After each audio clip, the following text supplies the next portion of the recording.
Warmest greetings to all my incredible subscribers and new viewers alike. Welcome to our video on Market of Goa. We're thrilled to have you here. Market of Goa is plate 5 in Jan Huyghen van Linschoten's Itinerario. The plate depicts the market in Goa, a region on the southwestern coast of India that was the center of maritime trade in Portuguese Asia. Itinerario is a book that includes detailed descriptions and 36 engravings of Jan Huyghen van Linschoten's observations of Goa and other Asian cities and islands. Now, let's shift our attention to background information.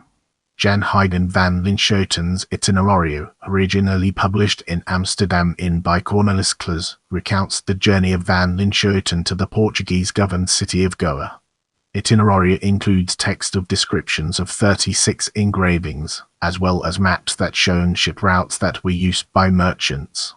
In Linschoten's words, the book is a collection of the most memorable and worthiest things. Linschoten lived in Goa from September 21, 1583 to 1588. While there, he kept a detailed diary on his observations of the land, people and politics. If there was one thing that was evident to readers of Itinerario, it was Portuguese imperial rule was slowly rotting. He also made sketches and likely collected sketches from others he encountered on his journeys. Itinerario is based on the sketches and observations he made. The book was translated into multiple languages, including English, French, German, and Latin by the 17th century. Upon returning to the Netherlands, Linschoten worked with the Dutch engraver Johannes van Doetinchem to create 36 plates that would accompany the text of Itinerario.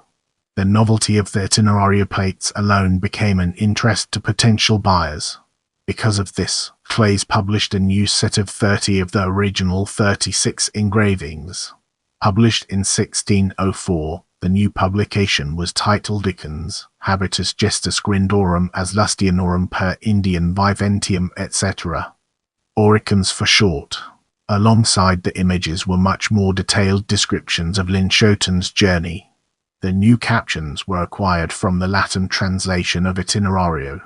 In this segment, we'll be unraveling the complexities of visual analysis and exploring its multifaceted nature. Plate 5, Market of Goa, depicts the market in Goa, a region on the southwestern coast of India that was the center of maritime trade in Portuguese Asia. The Market of Goa depicts the bustling city of Goa, the center of maritime trade in Asia. Inscribed in Portuguese in the top left of the print is a description of the image. The Portuguese Readerita most accurately translates to Main Street. The plate is set up like a stage and represents a theater of social order and morality. The inequalities between slaves, merchants, and noblemen are evident based on their clothing or lack thereof and accessories. Italian, German, and Portuguese merchants gather in crowds to sell their goods. Captives, imported from Mozambique, are shackled to their owners or carry them in palanquins. The print likely depicts the marketplace at morning. Trading was only allowed between the hours of 7 and 9 in the morning. The afternoon heat was too unbearable to work. Many figures can be seen taking shade under parcels to shield themselves from the scorching sun. Noblewomen can be seen being carried by slaves in palanquins. Enslaved people were frequently sold in Goa. The average Goan household had about 30 slaves. Slave owners made a hefty profit on the sale because slaves were given very little attention in regards to their health. Additionally, female slaves were sometimes forced to work as prostitutes. Masters kept the profit these women made. The minimal time to trade made for a crowded square. The market was set up like an auction. The bare-chested woman, arguably the focal point of the image, points at the child held by the wet nurse to her right. Just off the center of the image, a group of Portuguese men, one a money exchanger, can be seen sitting around a table, protected by parcels, and listening to a crier auctioning off what appears to be a cloak. In the lower left of the image, 2 men, Indian porters, carry a jug of water from the countryside. To the right of the porters, a crier auctions off a small dark-skinned child and a naked woman to a gathering of Portuguese men. Moving to the right of the image is a man riding a horse. Are the various animals running amok, adding to the chaos of the street?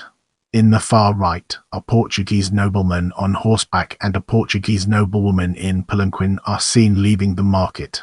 The noblewoman's litter is carried by Asian or African slaves. As they exit, they will walk by a hospitaller structure that crudely divides the foreground from the background. In the far left background, a group of women sit in a semicircle selling goods out of their baskets.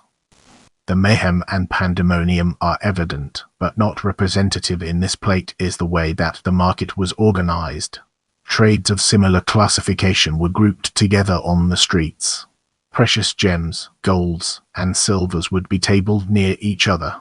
Are the goods included Portuguese wines, fruits and vegetables, baked goods, herbs, medicines, textiles, embroidery, and wood carvings? It is important to note that these images are drawn from life and are considered counterfeits from life. It is important to keep in mind that the plates are based on the entries and sketches of Linschoten's observations, and not those of the engravers, so it cannot be said for certain that the engravers did not take artistic liberties. Linschoten's observations were considered to have high empirical content and are an example of the mapping impulse common by the Dutch. The mapping impulse was a compulsion to document everything in an almost scientific manner. Now, we shift our focus to credibility, a topic that deserves our attention. Based on the ethnic clientele of Goa, it is plausible that Linschoten could have seen all the figures, fauna, and flora that appear in the plates. However, based on the diaries of Linschoten and the text accompanying the plates, it appears he did not visit all the locations of the objects in the prints. The captions of Itinerario makes it seem like Linschoten saw more of Asia than he really did. He may have spent time conversing with the diverse folk at the market and not only traded for goods but also knowledge of the geography and ethnography around Goa. There are also stereotypical elements that appear in the prints. For example, the plate that depicts the King of Cochin on an elephant appears to be Linschoten Doticam's play on common compositions used to depict Indian individuals in the art of 16th century northwestern Europe. The composition of the plates calls into question their accuracy and credibility. It is unlikely, based on his lack of formal art training, that Linschoten could create a sketch with a composition so balanced. Additionally, the market of Goa, the huts in the background do not resemble traditional Asian huts. Figures and structures were lightly added by Doticam to construct a composition that was consistent with 16th century Dutch landscape art. Doticam did collaborate with printer Hieronymus Koch on landscape backgrounds. I love hearing from you, so leave your thoughts and suggestions in the comments.